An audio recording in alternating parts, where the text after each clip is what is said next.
مجھ سے کوئی بات کہو جس سے احساس ہو کہ زندگی ہر چیز سے پیاری ہے۔ میں لا حاصل کے دکھ میں ہوں اور خاک چھانتی ہوں کئی خواہش کی۔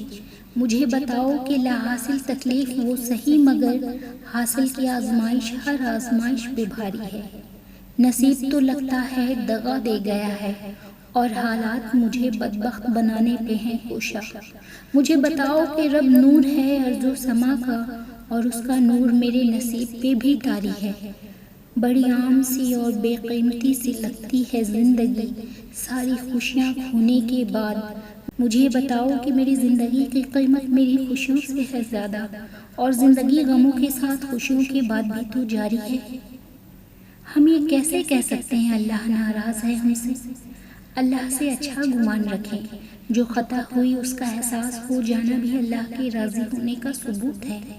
بس اگلا قدم اللہ کی جانب خلوص و محبت صدق دل سے رجوع کر لینا ہے۔ اللہ ہم سے ناراض ہونے کے بہانے نہیں ڈھونڈتا۔ وہ اللہ ہے، اللہ کریم ہے، رحیم ہے۔ وہ ہمیں محبت سے دیکھتا ہے، بے حد محبت سے۔ اس دنیا میں واحد اس کے احساس میں یہ مان ملتا ہے کہ وہ ہم سے محبت کرتا ہے، اور ہم کیسے بھی ہوں، کسی بھی حال میں ہوں، وہ ہمیں تنہا نہیں چھوڑتا۔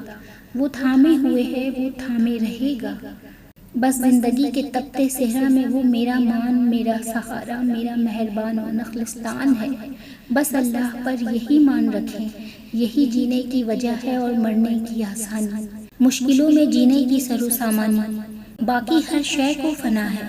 یہ آزمائشیں ہر شے کی حقیقت کو منکشف کرتے ہوئے واحد اللہ کو آپ کا رازداں، مہرباں اور قدرداں کرتی جائیں گی۔ سب کچھ چھوڑ دینا، بس اللہ کو کبھی ناراض نہ چھوڑنا۔ اسے بدگمانی سے نہیں، امید کی نگاہ سے تکنا۔ اس کے سوا کوئی ہمارا نہیں، کوئی بھی نہیں۔